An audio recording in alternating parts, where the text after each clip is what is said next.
창세기 3장 1절부터 6절까지입니다. 공독합니다. 그런데 뱀은 여호와 하나님이 지으신 들짐승 중에 가장 간교하니라. 뱀이 여자에게 물어 이르되 하나님이 참으로 너희에게 동산 모든 나무의 열매를 먹지 말라 하시더냐. 여자가 뱀에게 말하되 동산 나무의 열매를 우리가 먹을 수 있으나 동산 중앙에 있는 나무의 열매는 하나님의 말씀에 너희는 먹지도 말고 만지지도 말라 너희가 죽을까 하노라 하셨느니라. 뱀이 여자에게 이르되 너희가 결코 죽지 아니하리라.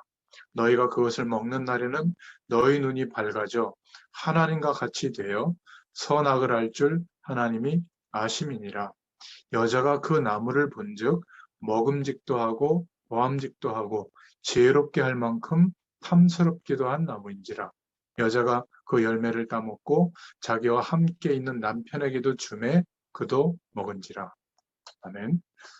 네, 오늘 이 말씀을 통해서 창조된 상태를 유지했는가 타락이라는 제목으로 함께 은혜를 나누겠습니다. 소요리 문답 오늘 제 13문답인데요. 이렇게 질문을 하고 있죠. 우리 시조가 창조함을 받은 본 지위에 그대로 있었습니까? 1600년경의 언어이기 때문에 좀 딱딱하죠. 또 신학적인 단어들이기 때문에 풀어서 설명하자면 이렇게 질문한 거죠. 우리 첫 조상이 창조된 축복을 그대로 유지했는가? 라는 질문입니다. 그 답으로는 우리 시조가 임의로 자유함을 인하여 하나님께 죄를 범함으로 창조함을 받은 본 지위에서 타락하였습니다. 이렇게 답을 하고 있는데 조금 더 쉽게 설명하자면 우리 첫 조상이 그들 자신의 의지와 자유에서 떠나 하나님에 대해 범죄함으로 그들의 처음 상태에서 타락했다라는 답을 하고 있습니다. 우리는 이것을 창세기 3장 사건이다 이렇게 이야기를 하죠. 인간에게 어떤 것이 진짜 문제인가? 절망과 허무와 이 흑암 세력에게 장악당할 수밖에 없는 문제인가? 우리는 태어나서 눈에 보이는 조건과 배경 속에서 살아왔기 때문에 주로 돈이 없는 거, 뭐 공부 잘 못하는 거, 뭐 별로 예쁘지 않은 거, 멋있지 않은 거, 또 부모의 배경이 없는 거, 성공하거나 행복할 수 있는 조건과 여건이 갖춰지지 않는 것, 또 비교적 다른 사람보다 내 기능이나 어떤 전문성이나 이런 것들이 없는 것, 그런 것 때문에 힘들다고 생각합니다. 또는 뭐 건강의 문제라든지 조금 적극적으로 내가 다른 사람보다 못한 조건을 갖고 있는 것, 또 사람 사이에 겪게 되는 어려움, 이런 것들 때문에 또는 어떤 운명처럼 뭐 불신자들 말로 재수가 없어서 이런 인생을 살고 있다. 이렇게 대부분 생각하고 있습니다. 지금도 정말 스트레스 받고 우울해지고 고통당하는 대부분의 이유들이 우리가 눈에 보이는 세상에서 살아오면서 경험하고 알고 있었던 그런 조건이 좀 결핍돼 있어서 부족해서 오는 문제라고 대부분 생각합니다. 그러니까 우리가 사람을 만나고 함께 할 때도 그런 조건 때문에 굉장히 스트레스를 많이 받고 있죠. 물론 뭐 일정 부분 상식의 영역에서는 뭐 맞는 내용들이지만은 그렇게 보여지는 원인들이 그렇게 깨달아진 인생의 원인들이 진짜 나에게 절망과 재앙을 가져다주는 근본적인 이유인가? 그것은 아닙니다. 그래서 우리가 하나님의 말씀을 통해서 약속을 붙잡고 하나님을 바라볼 때 내려놔야 될 게 있는데 그게 뭐냐면 내가 이렇게 열심히 살고 최선을 다해도 안 되던 인생의 이런 답답한 문제들을 이제 하나님의 자녀가 됐으니 하나님의 말씀과 능력으로 나를 회복시켜 주셔서 내가 이 세상 가운데 기대하던 그런 행복한 조건을 갖는 그런 입장에 놓이도록 하나님의 능력으로 역사해 주시겠지라고 기대하는 거예요. 그러면 어떤 상황이 되냐면 하나님이 우리를 구원해 주신 축복은 어떤 면에서는 영원히 모를 가능성이 있어요. 1년에 어쩌다가 가끔 뭔가 뜨거워지고 뭔가 이렇게 우리의 힘으로 해결할 수 없는 기적 같은 일들을 한두 번 경험하면 막 하나님이 살아계셨다. 이렇게 신앙생활하는. 그러니까 교회 가서는 하나님을 바라보는데 삶 속에서는 하나님을 모르는 사람들과 똑같은 인생관과 그 중심에 기대하고 바라는 내용이 거의 같은 종착점에 도달하게 되는 겁니다. 그러니까 굳이 전도해야 될 이유도 없고 전도를 한들 상대방의 그 전도를 받는 사람들이 나의 인생의 모습을 보면서 굳이 답으로 여길 만한 내용들을 못 찾는 거죠. 그러니까 이런 딜레마가 계속 오기도 하고 더 심각한 것은 신앙생활을 열심히 하는데도 불구하고 그 가정과 개인에게 문제가 끊이지 않는 거예요. 어떤 대단한 문제는 없지만 뭔가 답답하고 상대적으로 비교해서 열등감을 느끼고 우울하고 허무하고 공허하고 막 이런 것들이 비교적 없어지지 않고 계속되고 있다면 한번 진단해 봐야 됩니다. 나는 어떤 복음의 기준 위에 서 있는가? 나는 복음을 과연 알고 있는가? 알고 있다면 이제 내가 정말 바라고 기대하는 내용이 무엇으로 바꿔줘야 될 것인가? 이런 부분에 대해서 오늘 중요한 기도 제목을 하나님이 허락하실 줄로 믿습니다. 오늘 첫 번째로 함께 나눌 말씀의 내용은 인간의 타락에 대한 부분을 말씀하고 있는 내용입니다. 우리는 범죄를 하거나 도덕적으로 무너져 있거나 사람들을 힘들게 하는 어떤 인격적인 결함이 있거나 또는 뭔가 보통 사람들이 걸어가는 그 길로 가지 않고 굉장히 비합리적인 방법을 선택해서 자기만의 이익을 추구하는 사람들을 볼 때 좀 타락했다 이렇게 얘기하잖아요. 그런데 하나님께서 말씀하시는 타락은 좀 다릅니다. 이 가장 중요한 이유가 오늘 깨달아지고 발견된다면 이제 많은 사람들을 바라볼 때 하나님께서 원하시는 것들이 무엇인지를 우리가 이제 볼 수 있는 눈이 열려지게 되죠. 오늘 창세기 3장 1절에 보니까 뱀이 가장 강교하더라 이런 표현이 나옵니다. 강교하다는 표현은 안 좋게 표현한 거고요. 조금 좋게 말하면 뱀이 지혜가 있다. 그렇게 표현할 수가 있겠죠. 뱀이 나오지만 뱀이 사단이라고 할 수는 없겠죠. 이 사단은 눈에 안 보이는 존재인데 가장 좋은 것을 활용하는 존재입니다. 그래서 하나님의 말씀의 언약을 모르도록 속이는 거거든요. 그리고 다른 것이 더 중요하게 여겨지도록 속이고 있는 겁니다.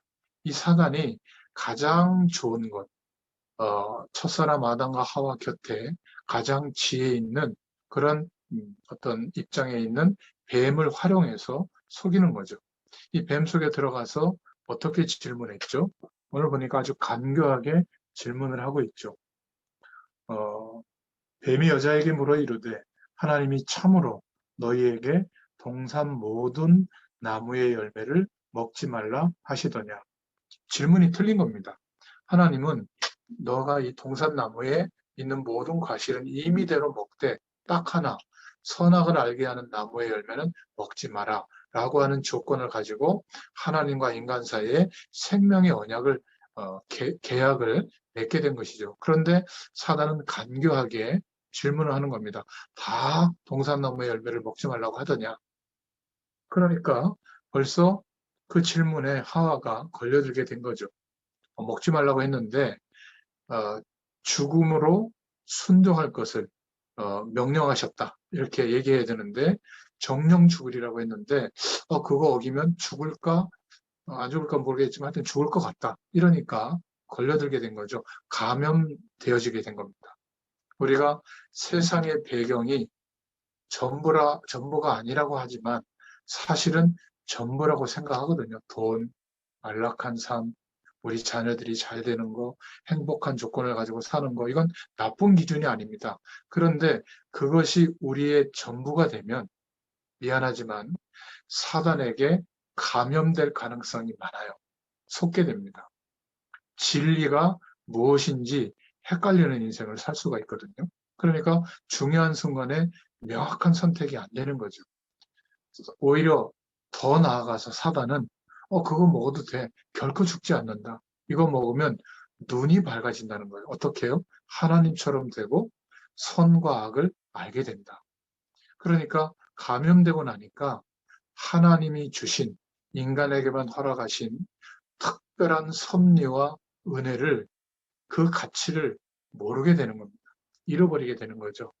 오히려 사단이 제시하는 그 길, 그 선택과 그 결과로 오는 가치가 더 커 보이게 되는 겁니다. 눈이 밝아진다.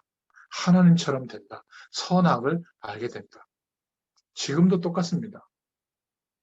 사실 우리가 살아가는 인생의 많은 삶 속에서 경험하고 얻게 된 모든 그 결과, 그것이 정말 소중하죠. 그런데 그렇게 되는 순간 가장 중요한 진리의 가치를 간과하게 될 가능성이 많습니다. 왜냐하면 그것은 그냥 선택하는 조건이고 돈은 필수적인 조건이고 건강은 필수적인 조건이고 우리 자녀가 공부 잘하고 모범생으로 잘 크는 것은 필수적인 조건이고 아직 이 아이가 하나님과 함께하는 축복을 못 누리고 있는 것은 선택의 조건이다. 말은 그렇게 하지 않지만 그렇게 생각할 수 있거든요. 지금 나에게도 우리 자녀에게도 내가 알고 있는 가장 사랑하는 사람에게도 가장 필수적인 조건이 뭐냐면 복음이 전부라는 것.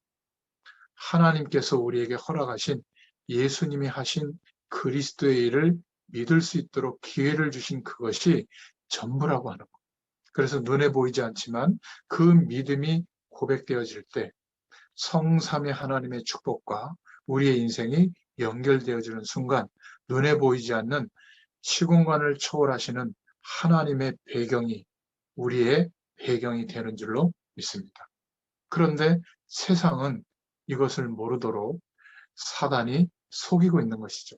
그래서 대표적으로 결국 인간이 겪게 되는 절망과 한계 속에서 이제는 종교의 형태를 띠지 않고 기독교인들이 만들어 놓은 세계관은 틀린 것이다. 그러니 그 세계관에서 벗어나서 신은 존재하지 않는다. 우리가 잘못된 인간이 아니다. 우리가 바로 신적 요소가 있는 존재다. 전 우주와 연결될 수 있는 어마어마한 잠재력이 인간에게 있다. 그것을 개발시키면 네가 하나님처럼 된다는 거예요. 사단이 제시한 그 방향이 지금도 똑같이 문화의 흐름과 인생의 가치관을 통해서 세상에 시스템화되어져 있고 기대치로 자리 잡고 있는 겁니다. 그 대표적인 문화를 중심으로 사람들의 흐름을 바꾸는 운동이 뉴 에이지 운동입니다. 새로운 시대의 질서를 열자는 운동이거든요. 굉장히 조직적이고 과학적이고 또 영적인 체험을 시키면서 이게 종교의 형태로 발전한 게 아니라 문화로 발전한 겁니다. 문화는 여러 가지가 포함되어 있죠. 사상으로, 그 중에 하나가 외계 문명이 있다라는 사상으로도 발전하고요. 그리고 뭔가 우리의 내면을 개발시키면 우리의 몸에서 벗어나서 유체 이탈을 해서 전 우주를 돌아다닐 수 있다.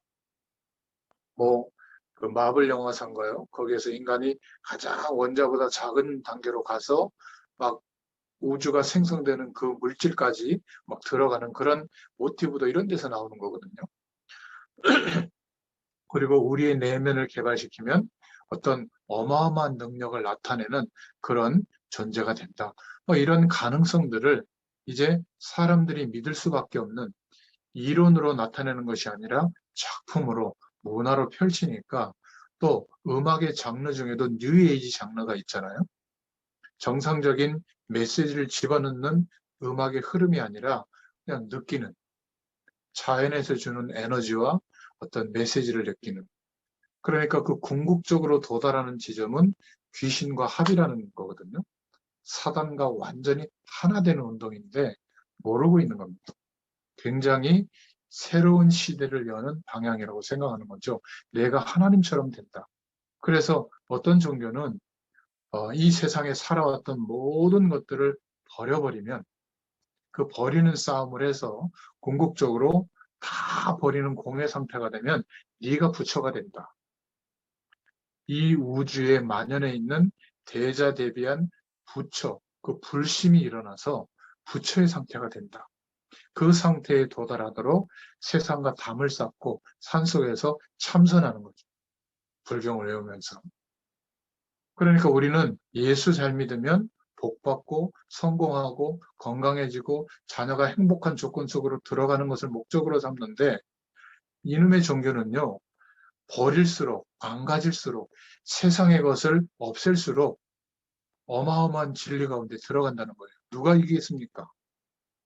예수 믿는 우리가 복음의 진리의 영역에 들어가지 못하면 그리스도의 복음을 회복하지 못하면 집니다. 종교 싸움에서 100전 100패입니다. 그러니까 산 속에서 목탁을 치고 있는데 불경을 외우고 있는데 세상을 변화시키는 영향력은 이 불교가 더 커요. 더 존경합니다. 여러분 이 시대에 특히 대한민국에 많은 하나님을 안 믿는 사람들이 목회자를 존경하지 않습니다. 사기꾼이라고 생각하고요. 뭔가 편협한 사고를 가고 있다고 생각하고 이 세상과 자신들에게 도움이 안 되는 극단적인 어떤 이론을 제시하는 그런 단체라고 생각하는 경향이 너무나 많습니다. 우리는 복음 안에서 바른 인생관과 세계관이 회복되어지도록 하나님께서 회복시켜 주신 이 복음의 역사 가운데 불러주신 것이죠. 그러니까 영생교라고 하는 이단 단체도 마찬가지입니다. 이 시대의 선지자는 신적 계시는 나를 통해서 일어난다. 내가 곧 하나님이다.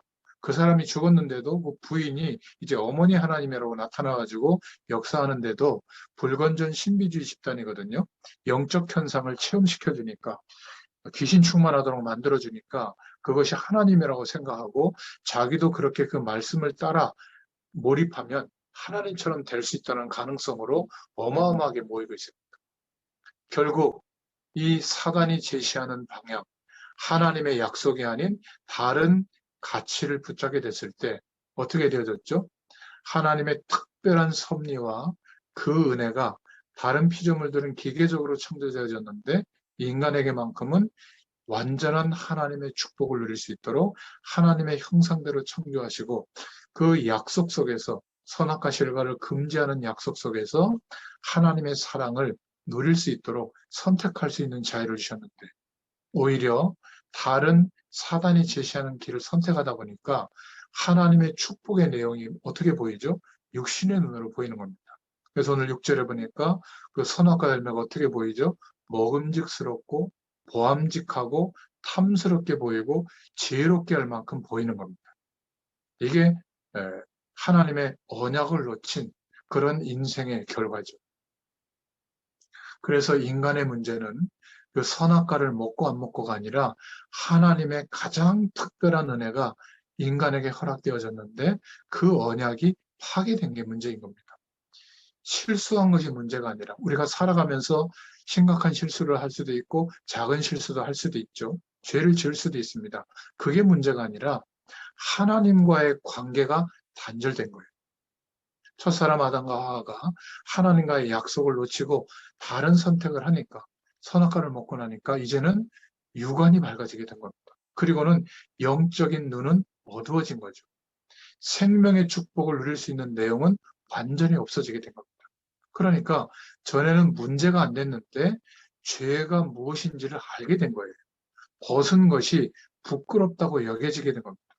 선과 악을 알 필요가 없었어요. 하나님의 영원한 축복을 누릴 수가 있었는데 이제는 그 축복을 모르게 되니까 안 좋은 거, 좋은 거는 알고 있는데 아무리 좋은 쪽으로 선택해도 우리 인생이 좋아지지 않는 겁니다. 왜죠? 물을 떠나 있는 물고기는 물과 함께 해야만 생명의 근원이 회복되는데 물 밖에서는 아무리 노력해도 죽은 존재입니다. 우리 인간은 영적 존재로 창조되어졌기 때문에 하나님과 함께하는 은혜 속에 있을 때는 모든 것이 하나님께서 작정하신 축복이 이루어지는 내용이 되는데 하나님의 언약 밖에, 하나님과의 생명의 관계 밖에 있는 상태가 되면 그 모든 조건이 저주의 도구가 됩니다. 재앙의 시작이 되는 출발이 됩니다. 여러분, 이것이 극명하게 이해가 돼야 돼요. 그렇지 않으면 아직도 헷갈립니다. 이 세상에 이 좋은 것들을 포기시키는 줄 알아요. 그게 아닙니다. 불교 이론처럼 세상과 담을 쌓고 어디 기도원 지어가지고 거기에서 막 수행하면서 성경 보고 기도해서 막 영적 세계를 경험하는 종교가 아니에요. 우리는 그런 종교가 아닙니다. 그런 천주교의 수도원 운동이 아니에요. 우리를 구원하시고 옮기신 게 아니라 어디에 두셨죠? 다시 세상 한가운데 두신 겁니다. 어떻게 해요? 재창조의 능력으로 역사하시는 축복이 임하는 존재로 우리가 노력해서 얻는 것이 아니라 신분 자체가 그 축복이 임하는 신분으로 바꾸시고 그 자리에 두신 거예요. 우리의 현실을 그대로 두시고 우리의 신분을 바꿔놓으신 겁니다. 우리마저 내가 누구인지 하나님이 원하시는 나로 회복되어졌는데 그게 어떤 어마어마한 축복으로 회복되어졌는지를 모른다면 이게 제일 억울한 겁니다. 그러니까 40년, 50년, 60년을 살아도 내 인생 문제 하나에 전전긍긍하느라고 하루 24시간이 부족하지 않습니까? 건강해야죠. 자녀 돌봐야죠. 쓸고 닦아야죠. 먹어야죠.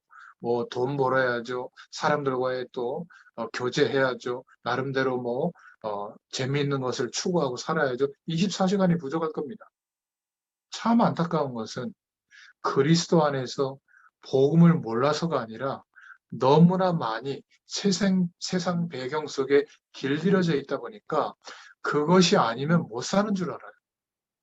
불편하게 살지 살아갑니다. 그런데 기억하세요. 하나님과 함께하는 이 축복의 은혜와 하나님이 허락하시는 힘이 공급이 안 되면 우리는 못 사는 존재예요. 목사님 잘 살고 있는데요. 그게 문제인 겁니다.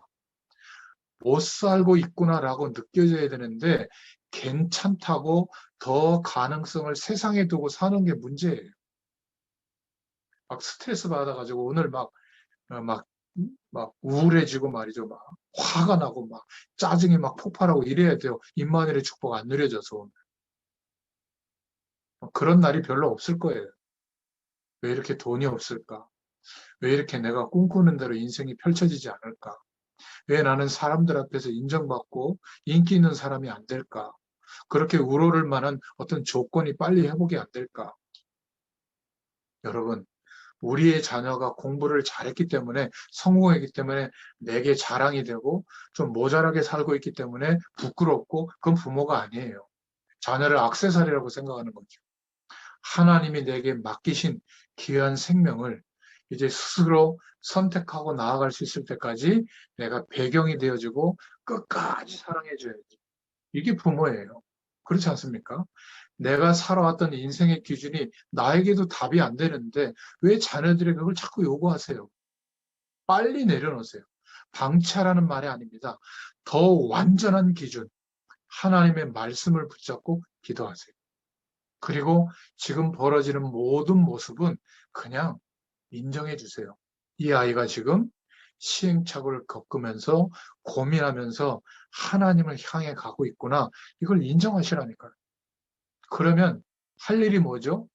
얼마나 안타까워요. 지지해주고, 기대해주고, 또 사랑해주고, 믿어주고, 걱정하지 마. 엄마, 아빠가 도와줄게. 그러면 되는 거예요. 그럼 아이들이 길을 찾아갑니다. 그게 그 아이에게 있는 나침판이에요. 하나님을 바라볼 수 있는 유일한 길이 누구에게 있죠? 같이 사는 부모에게 있어요. 근데 부모님이 그 나침반을 제시해 주지 않고 엉뚱한 쪽으로 가라고 하니까 충돌이 일어나는 게 당연한 거예요. 엉뚱한 쪽으로 제시하는데도 자녀가 순종하고 간다? 굉장히 나쁜 놈이에요. 제가 복음의 눈으로 보니까 갈등을 일으키는 게 정상이에요. 부모도 우리도 100% 복음이 아니잖아요. 그죠? 저는 하나님을 믿기로 했기 때문에 과감하게 이렇게 말씀드릴 수가 있는 겁니다. 아이, 목사님, 그래도 목사님 3명 키울 때 이렇게 하고 저렇게 하고 하지 않습니까? 합니다. 그런데 제가 말씀드리는 이 방향에서 벗어난 적이 없어요. 제가 성적표, 한두 번 봤나? 거의 본 적도 없습니다. 애들 3명 키우면서. 성적이 그렇게 중요하다면 제가 몰아붙였겠죠. 중요하지 않습니다. 공부하지 말라는 말이 아니라 공부를 말하지 않아도 하는 아이들이 있어요. 그런 아이들은 공부 쪽으로 하나님이 역사할 아이들이니까 그쪽으로 도와줘야죠. 근데 그 아이들이 5% 되겠어요? 전체 아이들 중에? 우리 아이가 그 5% 들어가면 좋은데 안 들어간 아이인데 굳이 그거를 기대하면 말이 되겠어요? 그것만 내려놔도 무한한 길이 열립니다. 여러분, 직업은 2만 개고요. 어떻게 될지 모릅니다. 여러분, 그 유튜브에 보면 뭐 영화배우나 전문인들이나 이런 분들이 세계에 영향을 주는 사람들이 승승장구한 사람이 단 한 명도 없어요. 너무나 처절하게 밥 먹는 거 하나가 없어가지고 고생하면서 적어도 100번 이상 시행착오를 겪고 도전하고 도전하다가 어느 날 기회가 와서 그 자리에 올라서게 된 겁니다. 우리는 그 과정을 스스로 겪고 여기까지 왔잖아요. 우리 자녀도 마찬가지입니다. 특히 문화예술 분야에 우리의 후대들 중에 다음 세대의 후대들 중에 여러분들을 통해서 세워질 제자들이 있을 텐데 그 친구들에게 지금 완벽한 것을 요구할 필요가 없습니다. 바로 복음의 내용과 하나님의 배경을 누릴 수 있는 그 길을 여러분들의 기능을 통해서 어떻게든지 알려주면 그 후배들이 일어서게 되거든요. 그들을 통하여 하나님께서 우리가 기도하고 있는 우리와 함께 문화권이 회복되는 역사를 일으켜 주실 줄로 믿습니다. 그래서 먹음직하고 보암직하고 탐스럽게 보이는 그 조건이 하나님을 향해야 되는데 다른 기준을 향하고 있는 것. 언약이 파괴된 결과로 온 문제입니다. 영원히 어두워지게 된 거죠. 그래서 하나님이 말씀하시는 내용보다 더 중요하게 우리의 마음을 차지하고 있는 그것이 불신앙이 시작되는 출발이거든요. 불신앙에 들어가면 육안은 밝아지는데 영안이 어두워지는 거예요. 그걸 보고 하나님은 타락이라고 하는 겁니다. 말씀이 주어지고 있는데 그 말씀을 가장 중요하게 생각하고 하루에 중요한 시간에 묵상하고 하나님의 뜻을 물어보고 이런 시간을 가져야 되는데 너무나 다른 기준으로 살고 있는 겁니다. 여러분 지금 보석이 여러분에게 있는데 한 1조짜리 보석이에요. 그게 지난밤에 그대로 있었는지 꺼내보고 닦고 해서 막 광내고 하지 않겠어요? 매일매일 체크하고 볼 겁니다. 여러분 금고에 돈이 한 100조 정도, 100억 정도 있다, 현찰로. 매일 세볼 겁니다. 잘 있나 열어보고 말이죠. 그렇지 않겠어요? 근데 하나님이 함께하는 이 은혜를 매일매일 소중하게 기대하고 하나님이 허락하시는 그 축복과 은혜를 경험하면서 하루를 살아간다면 정말 문제될 게 없습니다. 여기에 얼마나 내 마음과 중심이 가 있는가. 여러분 마음과 중심에 정말 돈이 전부 아닙니까? 성공이 전부 아닙니까? 지금까지 살아왔던 인생의 가치관이 별거 아니라고 여겨지고 있습니까? 하나님은 새로운 인생으로 우리를 회복시키시고 인도하시는 줄로 믿습니다. 그러면 진짜 공부해야 될 게 보여요. 그러면 진짜 도전해야 될 게 보입니다. 그리고 이 세상에 나를 지금까지 두시고 불러가지 않고 두신 진짜 이유가 발견될 줄로 믿습니다. 자, 영안이 어두워진 증거가 8절에 나오는데 오늘 읽어보면 하나님께서 부르시죠. 아담아, 내가 어디 있느냐. 그런데 이 아담과 하와가 여호와의 낯을 피하여 숨은 거예요. 이게 영안이 어두워진 증거거든요. 하나님의 자녀가 불신자를 포함해서 하나님의 시선을 피할 데가 없어요. 하나님을 떠나니까 하나님이 두려워진 겁니다. 내가 먹지 말라 한 실과를 먹었느냐? 이럴 때 잘못했습니다. 제가 사단에게 속아서 너무 중요한 이 약속을 어겼습니다. 용서해 주세요. 이래야 되는데요. 이 첫사람 아담과 하와가 대답한 내용을 보세요. 걸작입니다. 당신이 창조해 주신 축복으로 주신 이 여자 때문에 속아서 내가 이 선악과를 먹었습니다. 하나님이 주시는 축복도 문제라고 지금 얘기하고 있는 거거든요. 핑계를 대는 거거든요. 정말 잘못했다고 했는데 뭔가 모면하는 겁니다. 진짜 문제가 뭔지 아직도 모르는 거죠. 하와도 마찬가지입니다. 여자도 뱀이 먹으라고 해서 이렇게 대답하는 거거든요. 그 말은 하나님이 창조한 저 피조물 때문에 그렇게 됐다는 거죠. 우리의 문제는 어떤 면에서 불신앙도 아니고 사단도 아니에요. 하나님을 떠난 것이 문제입니다. 오늘도 하루를 살고 있는데 하나님을 떠나 있는 상태로, 정확하게 말하면 안 떠나 있죠. 성령으로 함께 계시니까. 그러나 함께 하시는 그 축복이 경험되지 않았는데도 오늘을 지금 살고 있는 겁니다. 괜찮게. 이게 진짜 문제인 거예요. 그러다가 위기와 어려움이 오면 감당할 수가 없는 거죠. 여러분, 이 말씀을 듣고 계시는 모든 분들은 기억하셔야 됩니다. 창세기 16, 오늘 3장 16절에 보니까 하나님과의 언약이 무너지고 난 뒤에 어떤 문제가 왔죠? 완전 저주가 온 겁니다. 땅까지. 하나님의 피조세계 전체가 문제가 오게 된 거죠. 왜 우상 숭배한 지역마다 저주와 재앙이 수천 년 동안 계속되는가? 왜 그 지역에 불의 골이라고 해서 화산이 터지는가? 왜 정신병자가 그렇게 쏟아지는가? 왜 정권이 불안정하고 막 독재가 일어나고 어마어마한 저주가 계속 그 현장에 되풀이 되는가? 땅까지 저주받은 겁니다. 여러분, 이 사실이 정말 보이면 하나님의 탄식이 우리에게도 있게 될 거예요. 하나님 보시기에 얼마나 안타까운가. 이 배경을 안다면 가만히 있을 수가 없는 겁니다. 하나님이 보시기에 탄식하셨다고 나오잖아요. 성경에 보면. 그래서 우리가 두 번째로 붙잡을 기도 제목입니다. 하나님이 큰 복음의 해결책을 주신 거예요.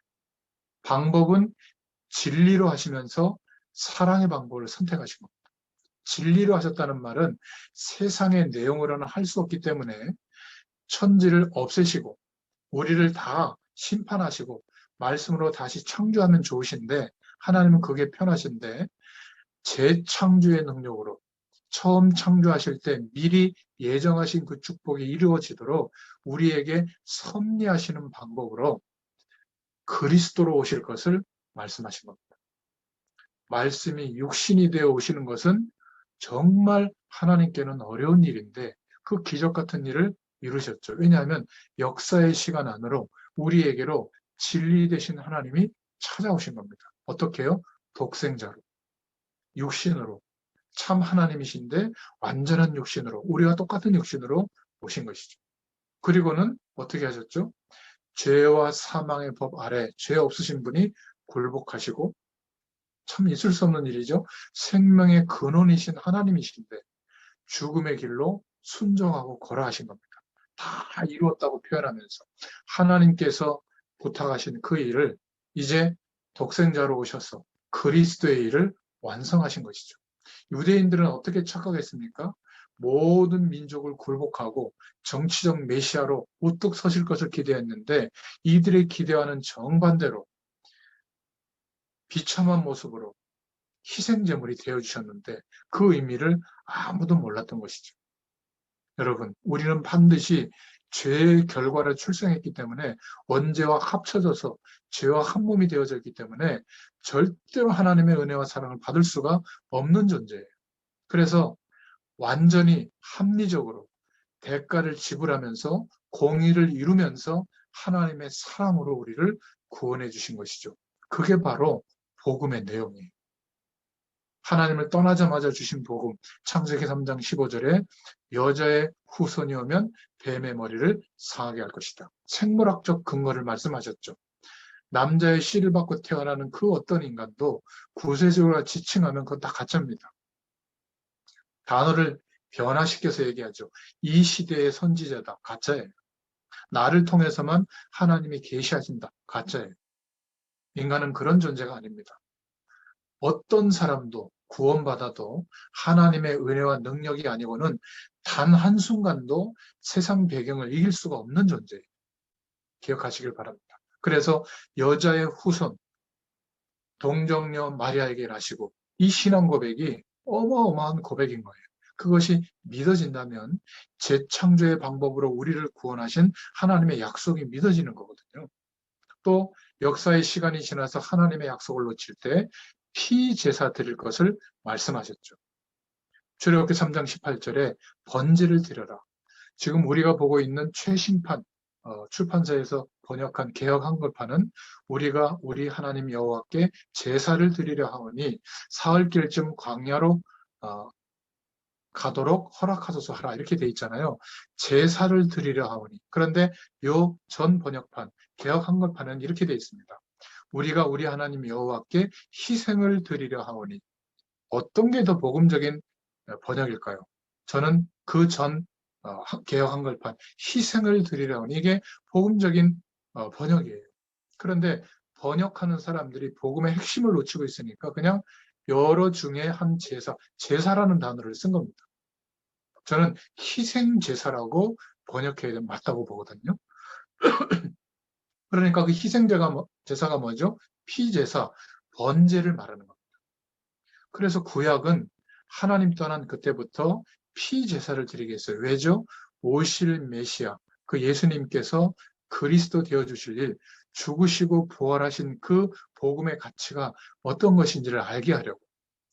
우리는 반드시 죽어야 됩니다. 죄와 한 몸이 되어 있기 때문에. 그러나 죽으면 구원받을 길이 없으니까 우리 대신 영원한 대속제물이 되어주실 것을 말씀하시고 그대로 성취하셨죠. 믿는 순간 예수님과 연합되어져서 우리는 죽은 적이 없는데 하나님은 죄와 사망과 세상에 대해서 우리를 죽은 존재로 인정하시는 거예요. 그래서 해방된 겁니다. 내가 착해지고 죄를 안 짓고 더 예배 잘 드려서 해방된 게 아니라 믿는 순간에 하나님의 영적인 축복이 임해서 우리가 거듭나게 된 거죠.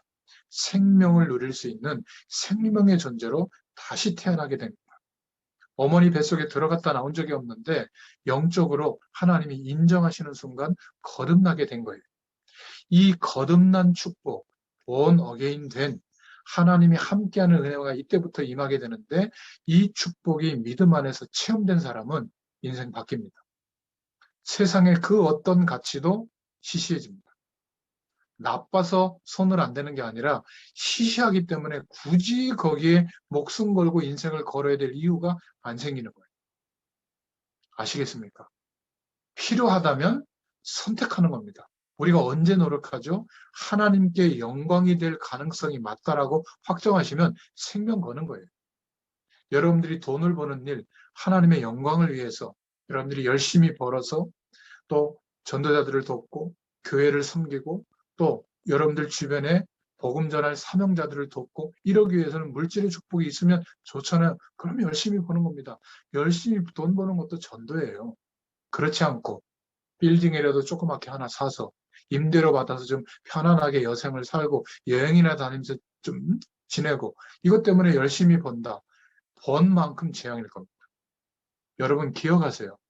우리는 세상으로부터 해방된 사람이에요. 그런데 다시 세상에 두신 이유는 이 세상을 치유하고 그리고 그들 중에 아직도 갈급하게 기다리고 있는 하나님이 예비하신 사람들이 기다리고 있거든요. 이 사람들이 있다는 것을 우리가 믿기 때문에 인생의 방향을 그쪽으로 결정하고 열심히 사는 겁니다. 하나님께서 저와 여러분들에게 주신 은혜가 정말 충만하게 임하게 될 줄로 믿습니다. 그래서 이사야서 7장 14절에 역사의 시간은 똑같이 반복됩니다. 그때마다 하나님은 개입하셔서 하나님의 작정된 축복과 섭리를 회복시켜 주시죠. 누구를 통해서요? 소수의 사람들을 통해서.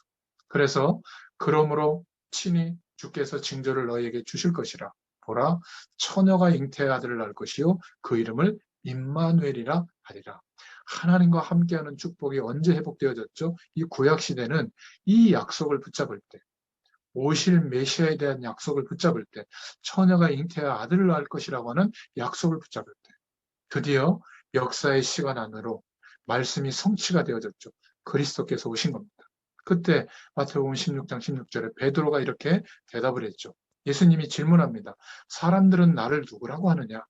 예, 엘리야라고 합니다. 뭐 예레미야라고 합니다. 선지자 중에 한 명이라고 합니다. 그렇다면 너희는 나를 누구라고 하지? 그때 제 아들 중에 베드로가 이렇게 고백했죠. 주는 그리스도십니다. 우리가 기대하던 그 그리스도시고 나의 주인이십니다. 그러면서 뭐라고 고백했죠? 하나님과 같은 분입니다. 살아계신 하나님의 아들이십니다. 이 고백 위에 나의 교회를 세우겠다. 그리고 이 고백하는 너를 축복하겠다. 너를 축복하면 내가 축복하고 너를 저주하면 내가 저주하겠다. 어떤 음보의 권세도 이기지 못하게 하겠다. 기도 응답의 권세를 허락해 주십시오. 여러분, 하나님은 이 언약을 붙잡은 사람들을 통해서 역사와 시대를 움직이셨고 지금도 인도하고 계시는 줄로 믿으시길 바랍니다. 그래서 하나님의 백성으로 부름받은 저희들에게는 반드시 하나님이 우리에게 보게 하시는 내용이 있어요. 이거를 못 보면 우리 인생의 틀에 여전히 갇혀서 지내는 겁니다. 그래서 답답한 거예요. 믿음의 사람들은 그 삶이 안 맞아요. 무엇을 봐야죠? 바로 이것을 봐야 됩니다. 메이저리티라고 하는 영어 단어가 있는데 제가 그 교재에 써놨죠. 대다수의 사람들이 어느 시간이 되면, 역사의 시간이 되면 대다수의 사람들이 복음을 거절하고 복음이 아닌 다른 것에 몰두하는 시대가 됩니다. 대다수만 되면 복음이 약화되고 아예 없어져요. 시대마다 다 그랬습니다. 이 대다수가 복음을 말하는 소수를 항상 자기의 배경으로 눌렀어요. 복음이 없어지는 시대가 되거든요. 이 시대가 있는 겁니다. 성경은 그것을 말하고 있는 겁니다. 이스라엘이 어마어마한 대다수가 주변 강대국이 복음이 없었거든요. 항상 어려움을 당했습니다. 그러나 하나님은 그 소수를 통해서 복음이 회복되게 하시고 그 시대와 모든 나라에 하나님의 영광이 드러나게 하셨죠. 그런데 그 대다수가 하나님을 알게 될 때쯤 되면 또 드라마틱하게 복음이 사라집니다. 소수의 사람이 그때가 되면 또 일어나서 이 문화와 흐름을 회복시키는. 그래서 하나님은 언제든지 역사의 시간에 개입해서요.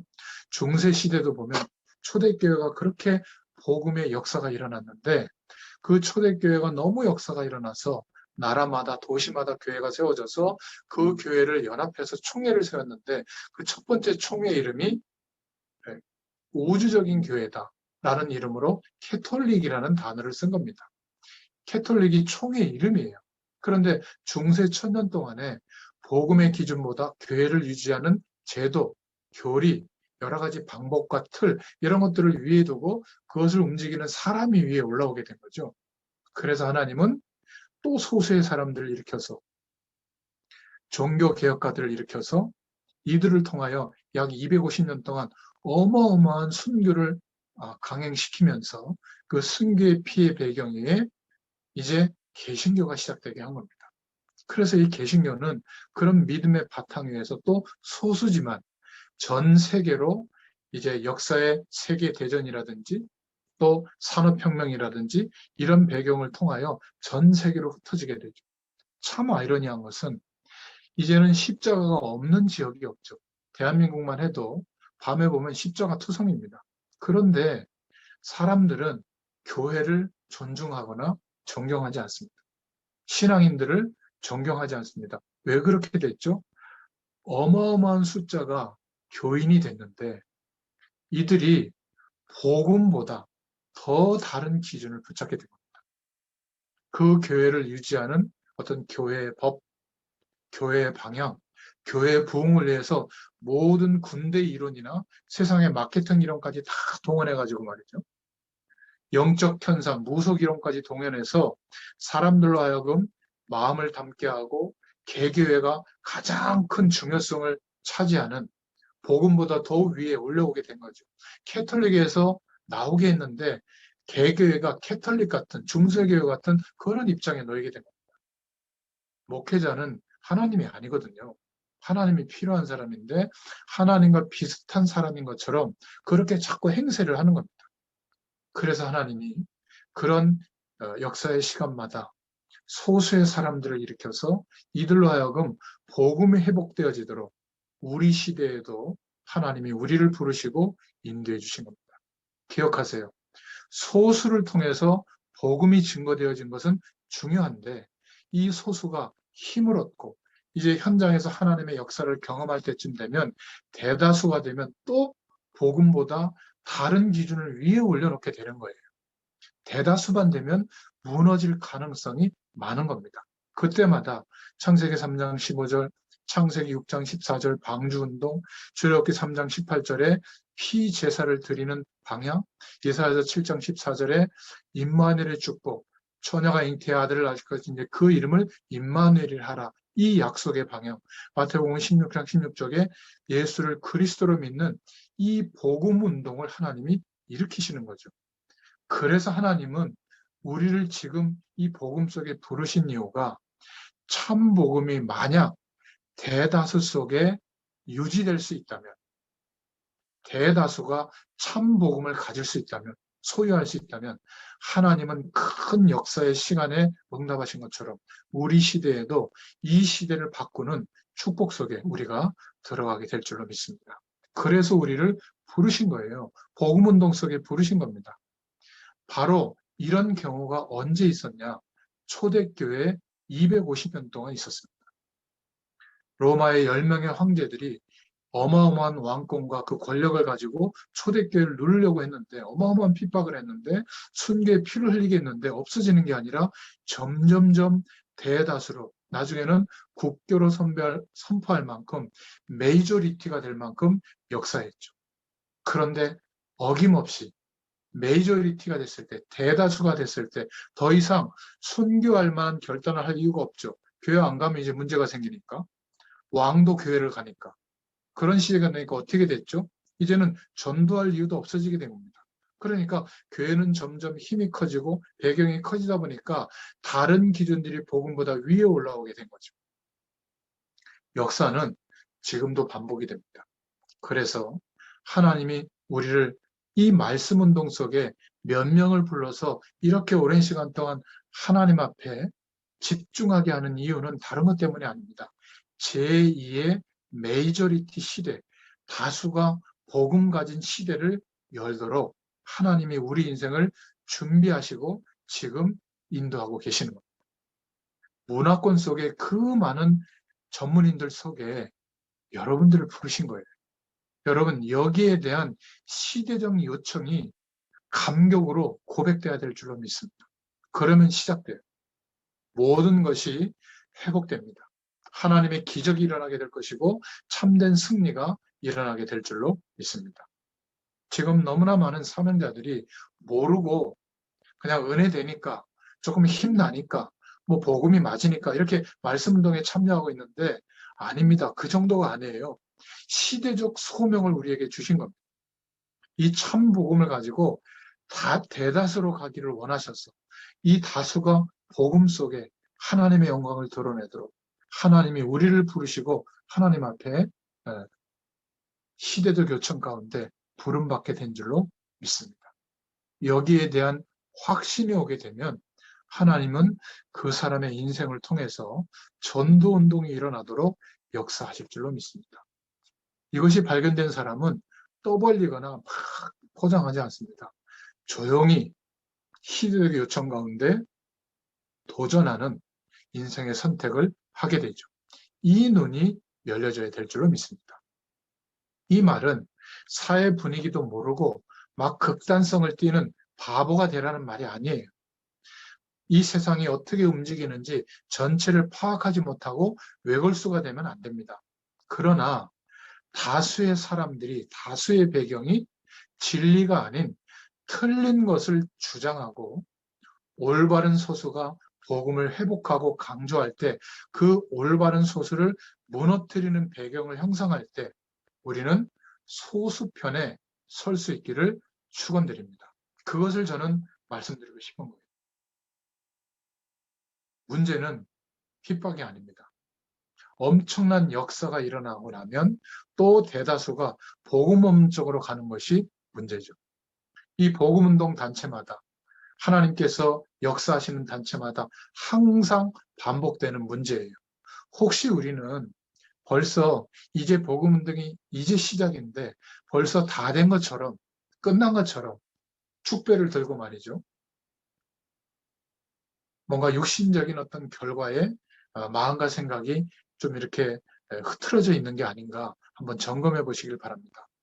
예수 그리스도의 복음 앞에 매일 우리 자신을 비춰보면 언제나 하나님의 역사하심이 경험되는 그 순간 얼마나 우리가 모자란 사람인지를 알게 됩니다. 동시에 하나님의 부르심 앞에 있다는 것. 그래서 구할 것은 성령의 충만함밖에 없는 줄로 믿습니다. 우리는 그래서 우리도 중요하지만 다음 세대의 일꾼들을, 하나님의 사람들을 이렇게 세워야 될 줄로 믿습니다. 그래서 우리의 후대가 중요하고 렘넌트가 중요하고 우리 분야의 제자들이 중요한 줄로 믿습니다. 우리는 얻어맞고 워낙 세상에 때가 많아서 시행착오를 겪으면서 지금까지 왔지만 우리의 후대들, 렘넌트들은 어린 시절부터 하나님의 말씀과 복음의 사실이 가슴에 박히면 되어질 수밖에 없는, 다수가 돼도 복음의 역사 속으로 들어갈 수 있는 은혜를 허락해 주실 줄로 믿습니다. 이렇게 소요리문답은 1600년경에 주신 신앙의 유산이지만 오늘날 이 시대에도 답이 되는, 교회사의 문제에 답을 주는 내용인 줄로 믿습니다. 저와 여러분은, 오늘 말씀을 듣고 있는 여러분들은 뭔가 가슴이 통한다고 저는 믿고 있습니다. 그래서 조금 제가 강조하는 부분이 오해될 소지도 있지만 우리가 복음을 약화시키면서 하나님의 일이라고 필요한 것들을 많이 하면 결국 한계가 오고 무너집니다. 지금 전 세계가 복음이 약화되어져서 봉사하는 쪽, 사회적인 구조를 바꾸는 쪽, 또는 신앙인들은 개교회가 부흥되어지는 방향 쪽으로만 너무 집중돼 있어요. 그렇다면 역사는 똑같이 반복될 겁니다. 현장을 잘 볼 수 있는 눈을 열어주시기를 기도합니다. 틀림없이 복음이 약화되면 힘들어지는 시대와 멸망의 시간표가 옵니다. 그러나 낙심하지 말 것은 저와 여러분들 같은 하나님의 남겨진 자들이 정말 교회를 위하여, 또 이 사회와 시대와 세상을 위하여 기도하면서 올바른 소수로 서게 되고 그 방향으로 우리의 인생을 결정하고 나아갈 때 하나님은 이 소수를 통해서 다수가 되는 역사가 일어나도, 메이저리티가 형성이 돼도 복음의 역사가 계속되도록, 그래서 하나님의 역사하심이 정말 마지막 주님 재림하시는 그 순간까지 지속될 수 있도록 은혜를 베풀어 주실 줄 믿습니다. 나는 어떤 부르심 속에 있는가? 정말 하나님이 나에게 정말 무엇을 원하시는가? 오늘 이 질문 앞에 바른 신앙 고백을 찾고 또 바른 신앙 고백을 결단하는 응답의 시간이 되기를 예수님의 이름으로 축원드립니다. 기도하겠습니다. 하나님 감사합니다. 오늘도 주의 말씀으로 역사해 주셔서 감사합니다. 이 세상에 어떤 좋은 것보다 하나님이 말씀으로 깨닫게 해주시고 성령으로 역사하시는 이 응답이 가장 소중한 우리의 기업이요, 또 우리가 나아가야 할 믿음의 근거가 되게 하심을 감사합니다. 하나님께서 우리 각자에게 시대적 요청 가운데 부르시고 인도하시는 참된 인생관이, 세계관이 회복되어지도록 은혜를 베풀어 주시옵소서. 감사드리며 예수님의 이름으로 간절히 축복하옵고 기도하옵나이다. 아멘. 감사합니다. 감사합니다. 감사합니다.